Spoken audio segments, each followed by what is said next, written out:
Okay ठीक है, तो आज हम लोग सॉल्विंग भी ले लेंगे, आज हम लोग सॉल्विंग भी ले लेंगे because we have that time, so we can start with the solving part as well. सो चलो, लास्ट टाइम के नोट्स भेजे हैं मैंने लास्ट टाइम के नोट्स भेज दिए हैं, बराबर ना? हाँ सर, आपने भेजे थे, हम लोग को मिल गए। वही तो मैंने सब कुछ भेज दिया है, there is nothing pending with me, ठीक है राइट नाउ। ओके सो चलो, let's start out with the lectures. Dhriti Sharma, I think so catch 25 एडमी, सिर्फ वीडियो को स्पॉटलाइट कर दो ना। Yes sir.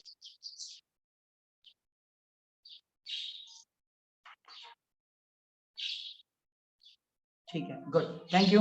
अच्छा तो physics, let's start out with the physics. अच्छा मैं एक काम करता हूँ, मैं पूरी चीजों का शॉर्ट रिकैप दे रहा हूँ, पूरी चीजों का in the sense I am actually giving you a short recap for the whole sound chapters, ठीक है? इससे क्या है ना, अपनी फॉर्मूला लिस्ट भी बन जाएगी और बहुत सारी चीजें आ जाएगी। सबसे पहला, मैंने जब साउंड स्टार्ट किया था तो मैंने बताई बहुत सारी चीजें थी, अब मैं सिर्फ वो फॉर्मूलाज ले रहा हूँ which is very much important, और मैं सिर्फ फॉर्मुलेज रिवाइज करवा रहा हूँ और साथ में थोड़े कॉन्सेप्ट्स भी, ठीक है? सो सबसे पहले लेट्स जस्ट स्टार्ट आउट। तो सबसे पहला ये साउंड का ये फॉर्मूला था, that was v is equal to n lambda, जिसमें v का मतलब क्या था, जल्दी बताओ, जिसमें v का मतलब क्या था, जल्दी बताओ, v का मतलब क्या था? Velocity of wave. Yes, velocity. n का मतलब था फ्रीक्वेंसी, और लैम्डा का मतलब था वेवलेंथ, बराबर है? Yes, so v is equal to n lambda, जिसमें v वेलोसिटी था, n फ्रीक्वेंसी था और लैम्डा तुम्हारा वेवलेंथ था, ठीक है? इसके बाद जो मैंने सेकंड फॉर्मूला दिया था, तो इसी से कनेक्टिंग फॉर्मूला था, frequency was inversely proportional to time. ये सबको पता है, फ्रीक्वेंसी हमेशा इनवर्सली प्रोपोर्शनल टू टाइम होता है, तो ये n को हम फ्रीक्वेंसी बोलते हैं, और ये t को हम टाइम बोलते हैं। ये याद रखना, n को हम फ्रीक्वेंसी बोलते हैं और ये t को टाइम बोलते हैं, n की यूनिट्स ये सब तुमको पता है, ठीक है? इसके बाद मैंने तुमको वेव की इक्वेशन भी दी थी, फिर मैंने फेज डिफरेंस का फॉर्मूला भी कराया था। तो relation between phase and part difference अगर मैं ध्यान से देखूं, so relation between phase difference and part difference, relation between phase and path difference. So अगर रिलेशन बिटवीन फेज और पार्ट डिफरेंस की बात चल रही है, तो बताओ फॉर्मूला क्या था relation between phase difference and part difference का? phi is equal to 2 pi x upon lambda। ये याद है सबको ये रिलेशन, बराबर है? उसके बाद थर्ड में मैंने इक्वेशन ऑफ वेव बनाना तुमको सिखाया था। इक्वेशन ऑफ अ वेव, बताओ इक्वेशन ऑफ अ वेव क्या होती थी, जल्दी बताओ, इक्वेशन ऑफ अ वेव क्या होती थी, जल्दी बोलो, इक्वेशन ऑफ अ वेव क्या होती थी, बोलो। y is equal to a sin omega t plus or minus kx। शाबाश, प्लस माइनस के एक्स। अब लॉजिकली सोचो, अब मैं यहाँ पे एक शॉर्ट वेव लिख देता हूँ, a wave travelling in positive x axis. Logically सोचो, a wave travelling in positive x axis, अगर ये पॉजिटिव एक्स एक्सिस में ट्रैवल कर रही है तो बताओ इक्वेशन कैसा होगा? Equation will be what, positive और नेगेटिव? नेगेटिव। शाबाश, इक्वेशन विल बी नेगेटिव। और उसके बाद a wave travelling in negative x axis, a wave travelling in negative x axis, negative x axis में ट्रैवल कर रहा है तो इक्वेशन कैसा रहेगा? Equation will B positive. शाबाश। सो वेव अगर जो एक्स एक्सिस में ट्रैवल कर रही है, पॉजिटिव एक्स एक्सिस में ट्रैवल कर रही है तो इक्वेशन नेगेटिव रहेगा, और एक वेव जो ट्रैवल कर रही है नेगेटिव एक्स एक्सिस में तो इक्वेशन पॉजिटिव रहेगा, ठीक है? This is the equation of the wave. Equation of the wave के बाद अब logically equation of the wave के बाद, ठीक है, फेज डिफरेंस था, इक्वेशन ऑफ द वेव था, फिर बहुत सारे डिफरेंट फॉर्मूलाज थे वेलोसिटी के। So velocity under tension, pressure, density and वो डिफरेंट सारे टाइप्स।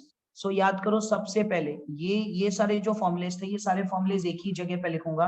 तो पहला फॉर्मूला था v is equal to under root of p by m, where v was actually known as velocity, velocity of wave. Velocity of wave, t को हम क्या बोलते थे, जल्दी बताओ, t को हम क्या बोलते थे? टेंशन। और m क्या था, जल्दी बताओ, m क्या था? मास पर यूनिट। शाबाश, मास पर यूनिट लेंथ। उसके बाद यही टी को हमने फॉर्मुलेट किया था, यही टी को हमने चेंज किया था और हमने इसको बोल दिया था पी बाय रो। याद आया? ये पी का मतलब था प्रेशर, ये पी का मतलब था प्रेशर, और रो का मतलब था density. We have disclosed that things as well. और ये वी का मतलब वेलोसिटी ही था, ठीक है? अब उसके बाद मैंने इसके अंदर एक लाप्लास करेक्शन वाला फैक्टर ऐड कर दिया था। सो लाप्लास करेक्शन था v is equal to under root of gamma p by rho. याद आया सबको? यस। ये p फिर से प्रेशर ही था, ये रो डेंसिटी ही था, लेकिन ये जो गामा था, ये गामा था एडियाबैटिक कांस्टेंट। अगर तुमको याद होगा तो हमने बात की थी इसके ऊपर, इसको बोलते थे एडियाबैटिक कांस्टेंट। और ये डायटोमिक गैसेस के लिए, डायटोमिक गैसेस के लिए, ये डायटोमिक गैसेस के लिए गामा की वैल्यू कितनी दी थी मैंने? 1.4। याद है सबको? यस। इसके बाद मैंने थोड़ा सा और इंकल्शंस किया था, मैंने थोड़े से और चेंजेस किए थे। इसके बाद गामा पी बाय रो से ये पी, तो यहाँ पे देखो ये under root P by M आ गया था, ठीक है। लेकिन याद रखना ये टी का मतलब अब टेंशन नहीं है, ये टेम्परेचर था। और जैसे ही ये टेम्परेचर आ गया था, ये एम का मतलब मास था या मास पर यूनिट लेंथ था? जल्दी बताओ, मास था या मास पर यूनिट लेंथ था? मास था, मास। मास। और ये v सेम वेलोसिटी, ये v same velocity.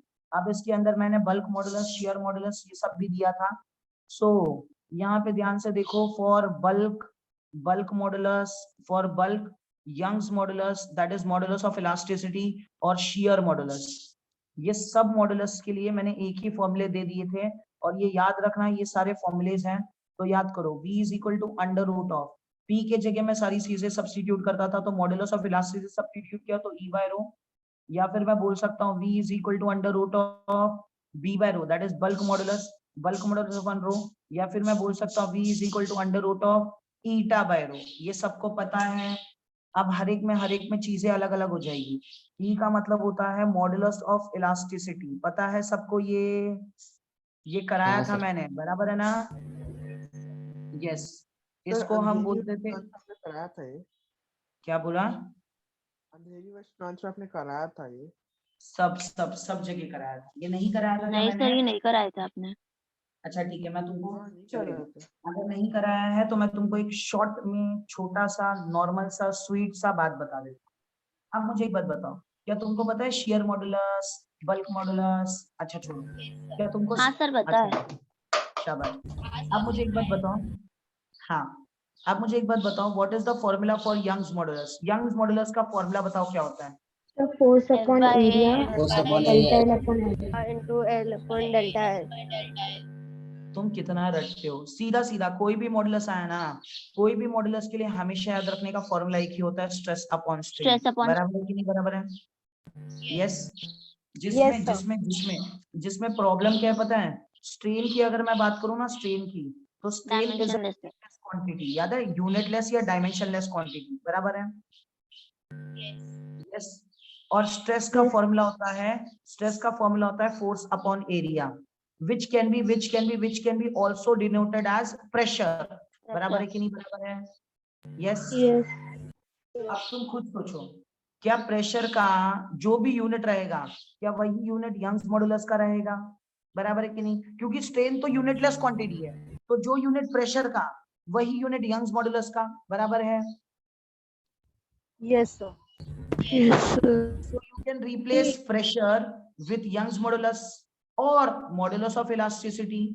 Again, you can replace pressure with modulus of rigidity or shear modulus. Again, you can replace pressure with bulk modulus. बराबर है कि नहीं बराबर है? Yes. Yes, sir. समझा या नहीं समझा? जल्दी बताओ, समझ आया नहीं समझ आया? अरे Yes, क्यों नहीं? sir. और एक बार, ठीक है, देखो यहाँ पे यंग्स मॉडुलस का फॉर्मूला स्ट्रेस अपॉन स्ट्रेन होता है, बराबर है? यस। Yes, sir. अब ये मैं किसी के लिए भी लू ना यार, कोई भी मॉडुलस के लिए लू, फॉर्मूला तो सेम ही रहेगा ना, चाहे यंग्स मॉडुलस बोलू, चाहे बल्क मॉडुलस बोलू, चाहे शियर मॉडुलस बोलू, बराबर है? यस। Yes sir. शाबाश। अब कोई भी मॉडुलस में स्ट्रेन की वैल्यू तो कांस्टेंट ही रहने वाली है, कांस्टेंट इन द सेंस वो डायमेंशनलेस ही रहेगी, बराबर है? Yes. यस। तो स्ट्रेन की वैल्यू अगर डायमेंशनलेस है, मतलब इसकी यूनिट नहीं है, तो यूनिट बची स्ट्रेस की, और स्ट्रेस का यूनिट होता है फोर्स अपॉन एरिया, मतलब प्रेशर। मतलब मैं प्रेशर के जगह यंग्स मॉडुलस भी डाल सकता हूँ, बल्क मॉडुलस भी डाल सकता हूँ, शियर मॉडुलस भी डाल सकता हूँ, बराबर है? Yes, sir. समझा? Hello, sir. हाँ तो प्रेशर अकेले मतलब वो जब डालेंगे तब यंग्स मॉड्यूलस के साथ स्ट्रेन भी आएगा ना पर यंग्स मॉडुलस के साथ क्या बोल रहा है? यंग्स मॉडुलस के साथ सर मतलब प्रेशर में स्ट्रेन भी आएगा ना। स्ट्रेन, मैं सिर्फ यूनिट्स की बात कर रहा हूँ, यूनिट्स यूनिट्स यूनिट्स। देख स्ट्रेन की यूनिट डायमेंशनलेस हो गई, बराबर है? Yes sir. स्ट्रेन की यूनिट तो डायमेंशनलेस हो गई, बराबर है? यस। तो तू प्रेशर की यूनिट के जगह यंग्स मॉडुलस लिख सकती है कि नहीं? हाँ। प्रेशर की यूनिट के जगह बल्क मॉडुलस लिख सकती है, यस। और प्रेशर की यूनिट के जगह शियर मॉडुलस लिख सकती है, बराबर है? हाँ yes। हाँ। अब दूसरी बात, तूने जो बोला सर स्ट्रेन भी आएगा, ये भी बड़ी बात है और स्ट्रेन आना भी चाहिए, बट स्ट्रेन में इलोंगेशंस या तो सेंटीमीटर्स में रहता है या तो मिलीमीटर्स में होता है, बराबर है ना? हाँ। तो सोचो ये स्ट्रेन की वैल्यू बहुत कम रहती है या बहुत ज्यादा रहती है? कम रहती है। शाबाश। तो क्या स्ट्रेन की वैल्यू को मैं इग्नोर भी मार सकता हूँ? यस। ये इसने इग्नोर मारा है और इसने सिर्फ ये यूनिट देखा, यूनिट देखो कौन सा था? प्रेशर, और प्रेशर के लिए सिर्फ यंग्स मॉडुलस सब्स्टिट्यूट किया। स्ट्रेन को इग्नोर मारो, फिर प्रेशर के लिए बल्क मॉडुलस सब्स्टिट्यूट किया, फिर से स्ट्रेन को इग्नोर मारा, प्रेशर के लिए फिर से शियर मॉडुलस सब्स्टिट्यूट किया।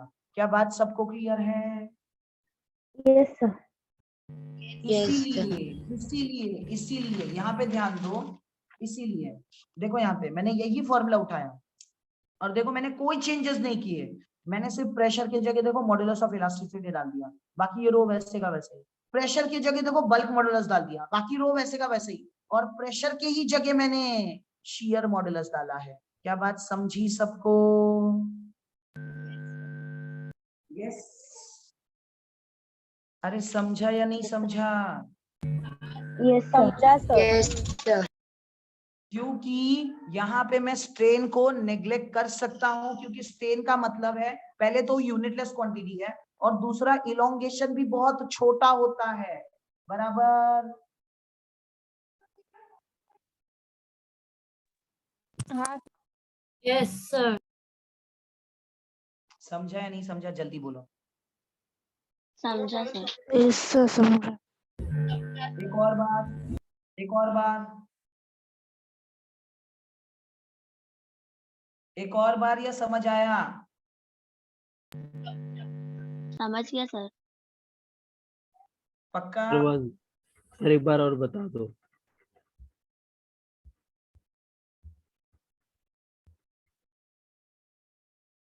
क्या करना है? Sir explain one second. भाई साहब मेरे को पता है ऑनलाइन है, लेकिन प्लीज जरा ध्यान दो ना यार, यही सेम कंसेप्ट को 3 बार रिपीट कर चुका हूँ, फिर से एक और बार बोल रहे हो, ऐसे तो नहीं चलेगा ना यार। इधर नहीं देखो। सर, समझा सर। समझ अरे गया समझा, सर। लेकिन थोड़े लोग को नहीं समझा है, तो यहाँ पे मैं सबके लिए ही हूँ। तो भाई साहब जिनको नहीं समझ आ रहा है प्लीज ध्यान दो, ऐसे भी नहीं है कि तुमको नहीं समझेगा। इधर देखो, यंग्स मॉडुलस का फॉर्मूला स्ट्रेस अपॉन स्ट्रेन होता है, आई टोटली एक्सेप्ट, लेकिन स्ट्रेस का फॉर्मूला ध्यान से देखो ना, फोर्स अपॉन एरिया है। फोर्स अपॉन एरिया मतलब इसका यूनिट होता है सेम प्रेशर, और स्ट्रेन यूनिटलेस होता है। अब अगर स्ट्रेन यूनिटलेस है मतलब तुम प्रेशर के जगह that is force upon area के जगह मॉडुलस में से कोई भी सब्स्टिट्यूट कर सकते हो, that is Young's modulus, bulk modulus या शियर मॉडुलस, क्योंकि स्ट्रेन तो यूनिटलेस क्वांटिटी है, बराबर है? तो मैंने कुछ नहीं यस किया, सर। मुझे पता चला कि मैंने प्रेशर के जगह कुछ भी सब्स्टिट्यूट कर सकता हूं मॉडुलस में से, तो मैंने यंग्स मॉडुलस, बल्क मॉडुलस और शियर मॉडुलस तीनों देखो प्रेशर के जगह सस्टेन करके या डायरेक्ट डाल के मैंने 3 नए फॉर्मूले बनाए। क्या बात समझा? हाँ yes sir sir. Sir yes sir. Yes sir. आगे बढ़ू? Yes sir. हाँ यस सर। ठीक है। ये सब होने के बाद, ये सब होने के बाद हमने प्रायर लेक्चर्स में स्टेशनरी वेव्स पढ़ा था, याद आया? हाँ सर याद है स्टेशनरी वेव। शाबाश। Yes, sir. Stationery waves. अब खुद सोचो, स्टेशनरी वेव्स में जब मैंने बताया था तो सबसे पहले मैंने बताया था इक्वेशन ऑफ स्टेशनरी वेव्स। अब बताओ equation of stationery waves formula क्या था? इक्वेशन ऑफ स्टेशनरी वेव्स का फॉर्मूला क्या था?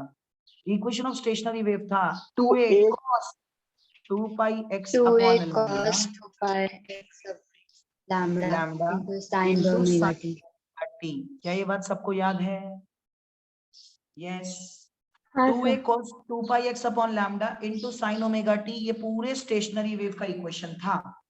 अब ये स्टेशनरी वेव इक्वेशंस में लॉजिकली सोचो, दो इंपॉर्टेंट पॉइंट्स थे जिनमें से पहला था एंटी नोड्स और दूसरा था नोड्स।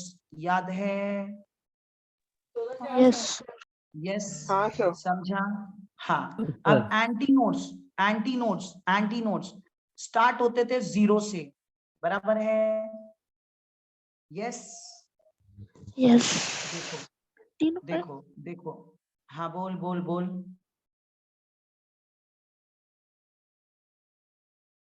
हाँ बोल, कुछ डाउट्स? यार लेक्चर रिवाइज करके आया करो। सर लास्ट टाइम ज्यादातर कुछ समझा ही नहीं, इतना ज्यादा मतलब डिस्टर्बेंस था। क्या बोल रहे हो? लास्ट टाइम आधा तो कुछ समझा ही नहीं कि इतना डिस्टर्बेंस था सर।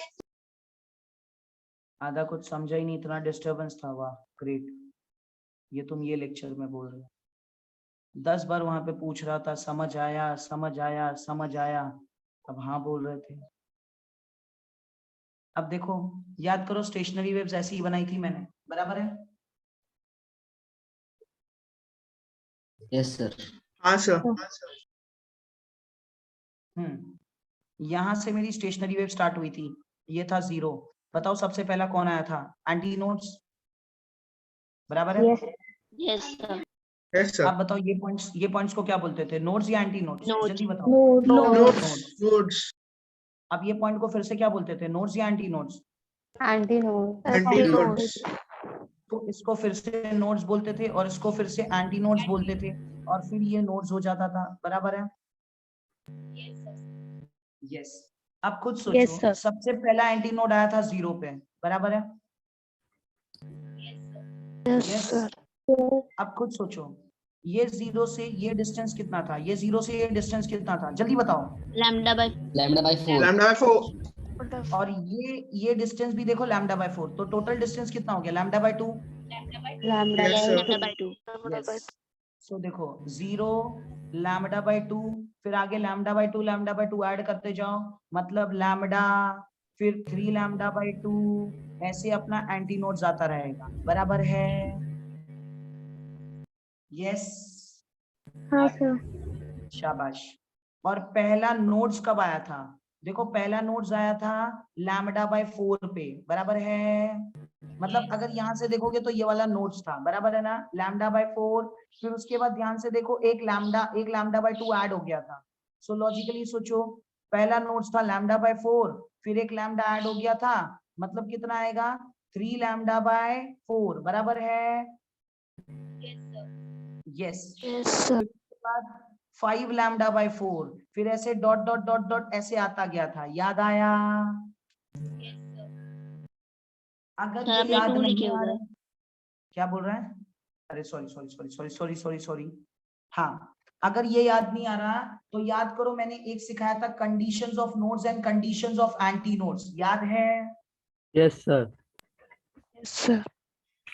उसमें मैंने तुमको कंडीशंस लिख के दी थी, बराबर? हाँ सर। ग्रेट। इसके बाद मैंने 3 तो पढ़ाने थे, बट अपने शायद 2 ही हुए थे।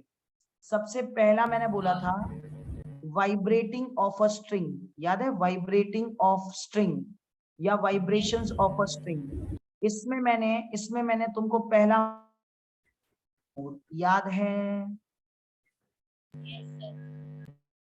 यस। अब बताओ फंडामेंटल मोड का फॉर्मूला क्या था? जल्दी जल्दी बताओ, फंडामेंटल मोड स्ट्रिंग के लिए फॉर्मूला क्या था?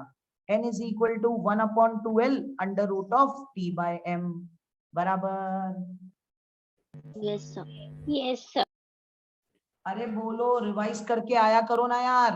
n is equal to 1/12 under root of t by m बराबर है। Yes, sir. Yes, sir.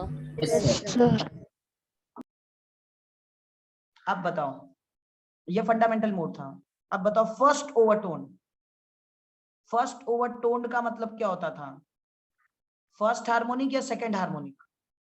Second second harmonic. Harmonic. ये फर्स्ट हार्मोनिक था जिसको हम फंडामेंटल बोलते थे। फर्स्ट ओवरटोन का मतलब होता था सेकंड हार्मोनिक। अब बताओ सेकंड हार्मोनिक में ये स्ट्रिंग के केस में बढ़ता कैसा था? ये स्ट्रिंग के केस में बढ़ता कैसा था? जल्दी जल्दी बताओ। 1 Two n and n one. की वैल्यू, शाबाश, So 2 and n2 1 is equal to 2 and 2 and 1. 2 and 1 मतलब ये आगे 2 3 4 5 ऐसे जाता था। तो मैंने ये बोल भी दिया था कि कभी भी याद रखना, स्ट्रिंग के केस में जितना हार्मोनिक उतना ही n1। याद आया? Yes, sir. Sir. के केस में मैंने बोला भी था कि जितना हार्मोनिक उतना ही n1। बात समझा सबको? यस। Yes, sir. अब खुद सोचो, थर्ड हार्मोनिक की अगर मैं बात करूं, थर्ड हार्मोनिक मतलब सेकेंड ओवरटोन। अगर मैं थर्ड हार्मोनिक की बात करूं, that is second 3 and 1. Overtone. तो लॉजिकली सोचो n3 का वैल्यू आ जाएगा 3n1। बराबर है कि नहीं बराबर है? Yes, sir. यस। Yes, और sir. इसके लिए मैंने बोला भी था, मान लो अगर तुमको बोला गया है 18th ओवरटोन, तो अब बताओ 18th ओवरटोन का मतलब कितना हार्मोनिक होता है? 18th ओवरटोन का मतलब 19 कितना हार्मोनिक होता है? 19 शाबाश। Harmonic wave. 19 हार्मोनिक। इसके लिए भाई साहब किसी का ना तो बहुत गंदा वाइब्रेट हो रहा है, प्लीज वो अपना माइक म्यूट रखे। 18th ओवरटोन, 18th ओवरटोन की बात अगर मैं कर रहा हूं तो 18th ओवरटोन मतलब 19th हार्मोनिक। सो लॉजिकली सोचो इसका फॉर्मूला क्या जाएगा? इसका n19 is equal to 19n1। बराबर है कि नहीं बराबर है? हाँ sir. पक्का क्लियर है? Yes. Yes, sir. शाबाश, आगे बढ़े। Yes, sir. Yes, sir. Good. अब ये था जब मैंने ओवरटोन्स की बात की थी और मैंने स्ट्रिंग की बात, vibrations of an air column with one end open लिया था कि बोथ एंड ओपन लिया था? Both and open. One and open. One end open. आप खुद सोचो, मैंने जब vibrations of an air column लिया विद वन एंड ओपन, तो जो एंड ओपन था वो एंटी नोड था, जो ये जो एंड क्लोज था वो एंटी नोड था। जो ओपन था वो एंटीनोड था। शाबाश, जो ओपन था वो एंटी नोड था। बराबर है? Yes, sir. यस। सिर्फ 2-4 लोग ही ट्वाइस करके आते हैं, बाकी लोग ऐसे ही आ जाते हैं। बराबर है ना? नहीं सर, ऐसा नहीं। भाई साहब अगर पढ़ के नहीं आओगे तो सॉल्व नहीं होगा। और याद रखना, अपना एंड टारगेट रिजल्ट ये नहीं है, अपना रिजल्ट नीट है। ठीक है? तो नीट के लिए सब याद रखना पड़ेगा। समझा? Yes sir. यस, ठीक है। अब यार इतनी बार सिखाया, इतने vibrations of an air column with one end open. अच्छा, विद वन एंड ओपन के लिए फर्स्ट हार्मोनिक या फिर फंडामेंटल मोड का फॉर्मूला क्या था? जल्दी बताओ। फंडामेंटल मोड बोलो। N1 का फॉर्मूला क्या था? V by 4L। याद आया? ये क्योंकि ध्यान से देखो ना, वन एंड ओपन मतलब ऐसे ही तो था, एक एंड ओपन एक एंड, तो ये एंड से इधर से ऐसे ही जाएगा। तो ये बेसिक डिस्टेंस कितना था? ये नोड था, ये एंटी नोड था, तो डिस्टेंस था लैम्डा बाय 4। याद है सबको? Yes, sir. यस। सो पहला फॉर्मूला N1 का आ गया V by 4L। अच्छा, अब बताओ second harmonic that is first overtone, इसका फॉर्मूला कितना था? Second harmonic that is first overtone, इसका फॉर्मूला कैसे लिखा था? बताओ कितना था N2 का फॉर्मूला? जल्दी बोलो। सर 3 into क्या कहते हैं, N1। 3 by 4L। याद है? 3N1। याद आया? सो मैंने इसके फॉर्मूले देने के टाइम पे तुमको ये भी बोला था, ये 1 3 5 7 9 ऐसे में जा रहा है, मतलब यहाँ पे लिखते टाइम पे 2n+1 V by 4L वाला ट्रिक यूज करो। याद आया? Yes, sir. Yes, sir. Yes, sir. N मैंने एन किसका बोला था, फंडामेंटल का कि ओवरटोन का, एन किसका लेना है, ओवरटोन का, याद आया? Overtone Yes. का। आप देखो खुद देखो, फर्स्ट फंडामेंटल मोड में ओवरटोन 0 होता है, तो 0 ले लिया, इसलिए आंसर आ गया v/4l। फर्स्ट ओवरटोन में n की वैल्यू 1 डालो, देखो 2 + 1, देखो 3v/4l। सेकंड ओवरटोन में ध्यान से देखो, आंसर आ जाएगा, सेकंड मतलब 2 2 4 + 1 5v/4l। बराबर है कि नहीं बराबर है? Yes sir. यस, बट तुमको ये याद रखना पड़ेगा, फर्स्ट ओवरटोन मतलब सेकंड हार्मोनिक, सेकंड ओवरटोन मतलब थर्ड हार्मोनिक। मतलब लॉजिकली बस ये याद रखो, ओवरटोन्ड से हार्मोनिक जाते हो तो +1 की -1, +1 की -1, और +1। हार्मोनिक की ओवरटोन तो -1। बात समझा? Yes sir. Yes sir. Yes. अगर मैंने तुमको इस केस में 15th हार्मोनिक बोला तो तुमको टेंशन नहीं लेना है। 15th हार्मोनिक, सर ये केस में ट्रिक है ओवरटोन की, तो ओवरटोन पे आ जाओ। 15th हार्मोनिक मतलब 14th ओवरटोन, बराबर है? यस। Yes, sir. तो 14 की Yes, वैल्यू sir. डालो, 14 2 28, 29, तो 29 v/4l। 29 v/4l। यस, समझ आया? Yes sir. हाँ सर। सबको क्लियर है? हाँ सर। हाँ Yes, सर। Yes sir. शाबाश। ये गाइस पूरा अब तक के जितना किया था ना, ये पूरा रिकैप है। और रिकैप बिलीव मी, मैंने बहुत बहुत बहुत बेसिक तरीके से दिया है। पूरा रिकैप तो तुमको भी पता है बहुत मुश्किल है, मतलब पूरा एडवांस में देना, बट हाँ मैंने मैक्सिमम पार्ट जितना भी हो सकता है मैंने सब कवर। अब जो हम करने वाले हैं that is vibrations of air column with one end open या both end open. Both and open. शाबाश। अब ये बोथ एंड ओपन का मैं कर लूंगा, उसके बाद मैं तुमको बोलूंगा भी कि तीनों के बीच में रिलेशन कैसे कैसे फाइंड करना, कैसे स्ट्रिंग, वन एंड ओपन और बोथ एंड ओपन। ये करने के बाद हमारा बस एक ही टॉपिक बचेगा जिसका नाम है बीट्स। समझा? क्या sir? Beats beats beats. Okay sir, समझ गया।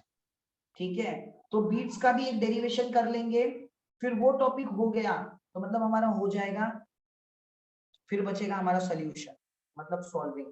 ठीक है, अब जितना फास्ट तुम सॉल्व करोगे उतना ज्यादा सम सॉल्व हो। चलो तो स्टार्ट कर लेते हैं भाई साहब।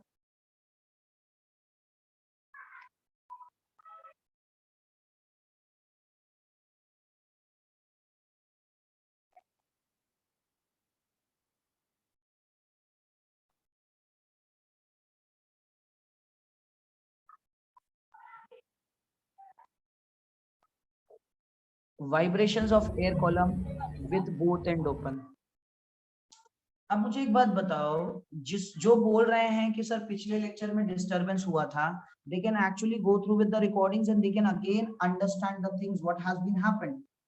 ठीक है, तो एक बार वो देख लो ना, टाइम मिलेगा नहीं मिलेगा वो क्या सोच रहे हो, एक बार रिकॉर्डिंग देखो, फटाफट फटाफट वाइंड अप कर लो ना। बराबर? हाँ सर। यस, तो फटाफट फटाफट रिकॉर्डिंग देख के वाइंड अप कर लो भाई साहब, इसको पेंडिंग में मत डालो। ये चैप्टर भी बहुत इजी है और इसका वेटेज भी है नीट में। बात समझा? चलो, vibrations of an air column with both end open. अब बोथ एंड ओपन सर आप आज का भी पीडीएफ भेजोगे? कुछ ऐसी होने वाली है। अब जो इसमें भी सेम चीज, हाँ इसमें भी फर्स्ट हार्मोनिक पहला आ जाएगा, फर्स्ट हार्मोनिक, फिर उसके बाद क्या बोलोगे, फर्स्ट मोड ऑफ वाइब्रेशन, याद आया? फिर इसके बाद क्या बोलते हो, फर्स्ट मोड ऑफ वाइब्रेशन, और नाम बताओ। अरे first harmonic, first mode, first overtone. Fundamental mode. Overtone यहाँ पे कहां से आ गया, समझा? ओके, अब देखो ये भी ओपन है ये भी ओपन है, तो बताओ दोनों साइड में क्या आना चाहिए, एंटी नोड या नोड? दोनों साइड में क्या आना चाहिए, एंटी नोड या नोड? Sir anti node. दोनों साइड में एंटी नोड आएगा, दोनों साइड में एंटी नोड आएगा तो सबसे बेसिक जो डायग्राम बनेगा क्या वो ऐसे ही बनेगा, बराबर? Yes sir yes. तो भाई साहब ये एंटी नोड, ये नोड और ये भी एंटी नोड। तो देखो नोड से antinode lambda by 4, node से एंटी नोड लैम्डा बाय 4, ये सबको पता है या एक बार रिवाइज करवा दूं नोड एंटी नोड वाला पार्ट? ये याद है ना? पता है पता है यस सर पता है। नोड से नोड का डिस्टेंस कितना होता था, जल्दी बताओ। Lambda by 2। शाबाश। एंटी नोड से antinode lambda lambda by by 2 ही था। लेकिन नोड से antinode lambda by 4। Lambda lambda by by 4। 4 शाबाश। सो अब देखो नोड से antinode lambda by 4, node से एंटी नोड लैम्डा बाय 4, तो lambda by 4 plus lambda by 4 total length हो गया लैम्डा बाय 2। सो लैम्डा की वैल्यू हो गई 2l। So v is equal to n1 lambda, n1 का value हो गया v by lambda. So v lambda की वैल्यू हो गई 2l। तो ध्यान से देखो fundamental frequency for open at both end, formula आ गया v बाय 2l, और यही ओपन एट वन एंड था तो फॉर्मूला था v बाय 4l। याद आया सबको? याद है? Yes, sir. Yes. Open Yes, at sir. One end, open at one and